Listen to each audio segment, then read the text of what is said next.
असदुद्दीन ओवैसी ने दिल्ली दंगा के एक्यूज जो तिहाड़ जेल में बंद है उन सबको टिकट देने दे दिया है। ये गाल पर झन्नाटेदार थप्पड़ है असदुद्दीन ओवैसी के 4 विधायकों का बिहार में जीतना। लेकिन इसकी संभावना कम है कि केजरी जैसा शातिर व्यक्ति असदुद्दीन ओवैसी के साथ गठबंधन चुनाव बाद भी करेगा, क्योंकि दिल्ली में कांग्रेस कमजोर है। इसीलिए मुसलमान केजरी को अपमान का घूंट पी करके भी वोट देंगे। केजरी मुसलमानों से वोट मांगेगा नहीं। असदुद्दीन ओवैसी दिल्ली में ताल ठोक रहा है। और आपको क्या लग रहा है कि ओवैसी दिल्ली में यूं ही ताल ठोक रहा है क्या? असदुद्दीन ओवैसी ने दिल्ली दंगा के एक्यूज जो तिहाड़ जेल में बंद है उन सबको टिकट दे दिया है। इसमें केजरी का चेला ताहिर हुसैन भी है और केजरी का डिप्टी चेला भी है। 2 लोगों को टिकट बांट दिया गया, ताहिर हुसैन मुस्तफाबाद से और सफाउर रहमान खान, ये दोनों दंगाई, इनको ओखला से अमानतुल्लाह खान के खिलाफ। असदुद्दीन ओवैसी उन इलाकों में टिकट दे रहा है दंगाइयों को जो मुस्लिम बहुल इलाका है। और यकीन मानिए जहां पर 60% से ज्यादा उन्मादी हैं वहां ये जीत जाएंगे। जैसे पूर्वांचल, जो बिहार का जो पूर्वांचल हिस्सा है जो बंगाल से जुड़ा हुआ है, किशनगंज में 80% मुस्लिम है। मोर देन 60% जो है कटिहार में है। और उन इलाकों में जो विधानसभा से 4 विधायक असदुद्दीन ओवैसी हैदराबाद से आया और 4 विधायक उसके 4 या 5 मुझे ध्यान याद नहीं आ रहा, ये एमएलए असदुद्दीन ओवैसी ने बिहार में पा लिए। असदुद्दीन ओवैसी के वो चारों एमएलए बाद में जाकर के आरजेडी के हिस्सेदार हो गए।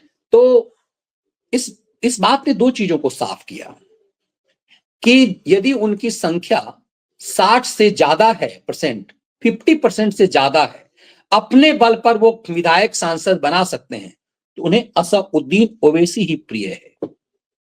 उन्हें अखिलेश यादव या कांग्रेस या लालू यादव नहीं प्रिय है। ये गाल पर झन्नाटेदार थप्पड़ है असदुद्दीन ओवैसी के 4 विधायकों का बिहार में जीतना।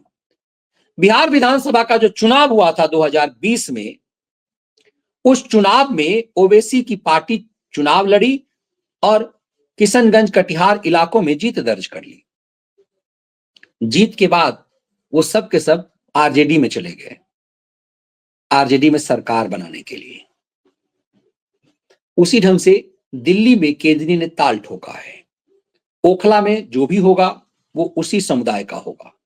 मुस्तफाबाद में जो होगा, वजीराबाद में, इस तरह के कई सारे ऐसे दिल्ली विधानसभा में करीब 5-6 सीट हैं जहां निर्णायक भूमिका मुस्लिम समाज के लोग निभाएंगे। तो क्या असदुद्दीन ओवैसी कम से कम 4 एमएलए जीतेगा?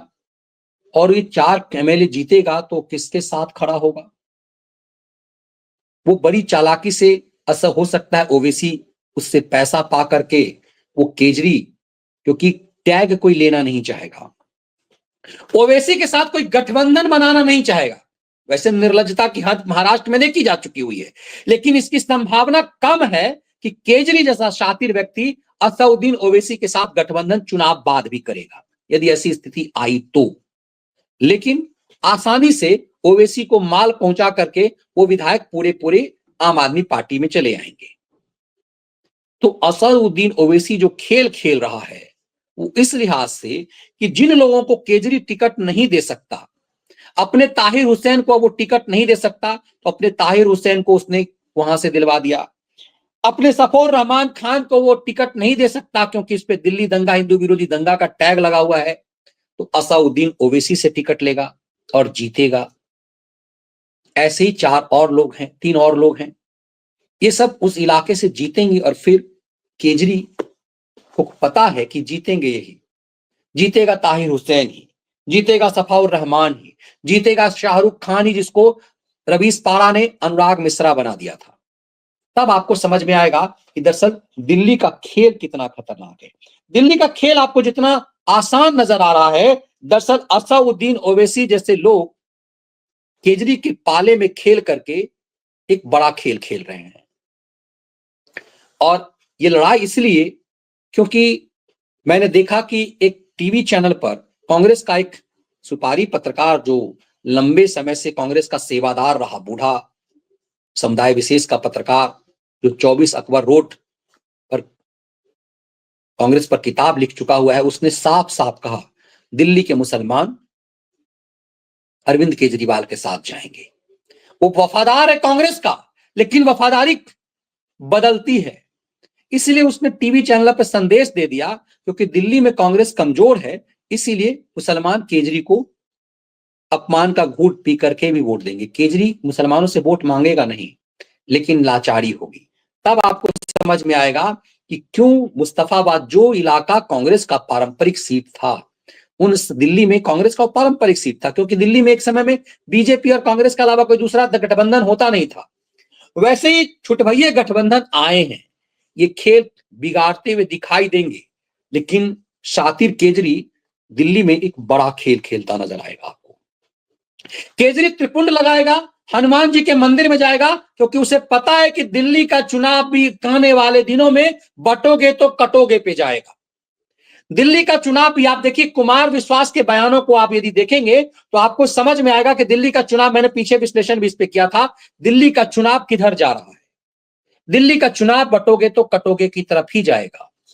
इसीलिए कोई ये पूरा छुट्टा खेल खेलने के लिए असदुद्दीन ओवैसी को जिम्मेदारी दे दी गई है, क्योंकि किसी को तुष्टीकरण का वोट नहीं चाहिए। तुष्टीकरण का वोट कांग्रेस को भी नहीं चाहिए, तुष्टीकरण का वोट केजरी को भी नहीं चाहिए। तुष्टीकरण का वोट इसीलिए ओवैसी लेगा, और ओवैसी उस वोट को लेकर के फिर अपनी सौदेबाजी हो जाएगी, जैसे बिहार में हो गया। तो यूं ही नहीं असदुद्दीन ओवैसी मैदान में उतरा है, और दिल्ली के दंगाइयों को यूं ही नहीं टिकट दिया जो केजरी खेमे में रहा है, क्योंकि इसे न दिल्ली दंगाइयों को टिकट देने की हिम्मत न केजरी कर सकता है और ना ही कांग्रेस कर सकती है। मैदान में इसीलिए बड़ी चालाकी से असदुद्दीन ओवैसी को उतारा गया है। ओवैसी को क्यों उतारा गया है, ये आपको बेहतर समझ में आ गया। इसीलिए दिल्ली का चुनाव बेहद निर्णायक दौर में जा रहा है, और इस पर पैनी नजर रखने की बहुत जरूरत है।